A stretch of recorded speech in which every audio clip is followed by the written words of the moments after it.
পাতার ভর্তা। এই ভর্তা দেখতে যেমন লোভনীয়, খেতেও কিন্তু অনেক বেশি মজাদার। শুধুমাত্র ৪-৫টা লাউ পাতা হলেই জিভে জল আনা এই ভর্তা তৈরি করে নিতে পারবেন। আসসালামু আলাইকুম, সবাই কেমন আছেন? আশা করি ভালো আছেন। আলহামদুলিল্লাহ, আজ আমি আপনাদেরকে লাউ পাতার ভর্তা তৈরি করে দেখাবো। লাউ পাতার ভর্তা তৈরি করার জন্য বেশ বড় সাইজের একটা স্যাপা শুটকি নিয়েছি, আর এখানে লাউ পাতাগুলো ধুয়ে পরিষ্কার করে নিয়েছি। এখন চলেন আর কি কি উপকরণ নিয়েছি দেখিয়ে দিই। রসুন, মরিচ, তারপরে পেঁয়াজ, ধনিয়া পাতা। এখন আমি চুলায় একটা পাইপ্যান বসিয়ে দিয়েছি। পাইপ্যানে দিয়ে দিলাম লাউ পাতাগুলো এক পাশে, আরেক পাশে দিয়ে দিলাম কেটে রাখা পেঁয়াজগুলো, আরেক পাশে দিয়ে দিচ্ছি কেটে রাখা রসুনগুলো, আরেক পাশে দিয়ে দিচ্ছি কাঁচামরিচগুলো। এখন এগুলোকে হালকা একটু সিদ্ধ করে নিব, তার জন্য অল্প পরিমাণে একটু পানি দিয়ে দিব। পানিটা দেওয়া হয়ে গেছে। এখন এখানে আমি পরিমাণ মতো লবণ দিয়ে দিচ্ছি, তারপরে দিয়ে দিব কালারের জন্য একটু হলুদ আর একটু মরিচের গুঁড়া। ঢাকনা দিয়ে এটাকে ৪ থেকে ৫ মিনিট সিদ্ধ করে নিব। ৪ থেকে ৫ মিনিট পরে একটু পানিটা এরকম আছে, তো এটাকে আমি আরেকটু নাড়াচাড়া করে দিব। সবগুলো উপকরণ মিশিয়ে দিব যেন ভালো করে সিদ্ধ হয়ে যায়, আর লবণ, মরিচ, হলুদ যেন প্রতিটা উপকরণের গায়ে লেগে যায়।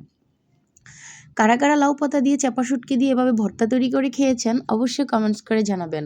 যারা খাননি তারা কালকেই বাসায় ট্রাই করবেন। মাশাল্লাহ, যারা গোস্ত মাংস খেতে খেতে বোরিং ফিল করছেন তারা চাইলে পাতলা ঢালের সাথে এই ভর্তাটা তৈরি করতে পারেন। ইনশাল্লাহ জিভে জল আনা একটা ভর্তার রেসিপি। শুকিয়ে নিয়ে আমি এখানে একটু সরষের তেল দিয়ে দিব চারপাশে। সরষের তেলটা দিয়ে আমি যে চাপা শুটকিটা ধুয়ে রেখেছিলাম এক সাইডে দিয়ে আমি চাপা শুটকিটা দিয়ে দিব।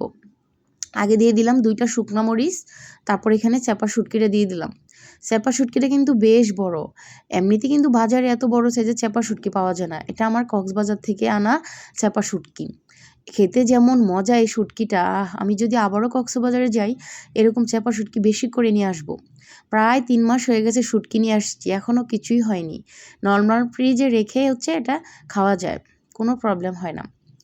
তো আমি শুটকিটা সহ এখন ভালো করে এটাকে সব কিছু সিদ্ধ করে নিব, শুটকিটাকে নাড়াচাড়া করে।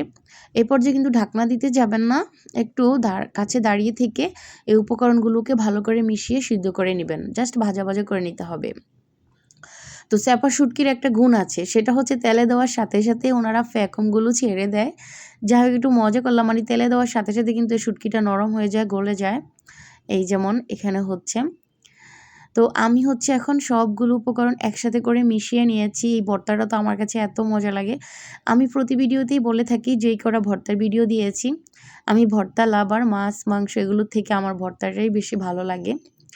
তো আমি শুকনো শুকনো করে সব ভেঙে নিয়েছি। এখন দিয়ে দিলাম কিছুটা ধনিয়া পাতা, আবারও মিশিয়ে একটু শুকনো করে তারপর চুলার জালটা অফ করে দিব।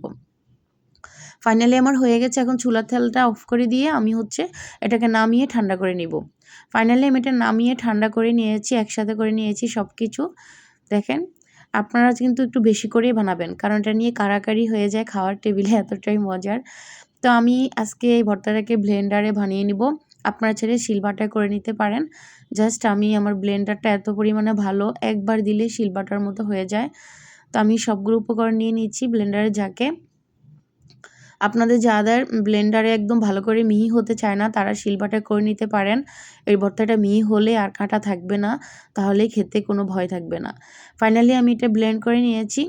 এখন আমি একটা বাটিতে নিয়ে পরিবেশন করে আপনাদেরকে দেখাচ্ছি যে কত সহজে অল্প কয়েকটা উপকরণে বাসায় শুটকি আর লাউ পাতা থাকলেই এরকম একটা লোভনীয় ভর্তার রেসিপি করে নেওয়া যায়।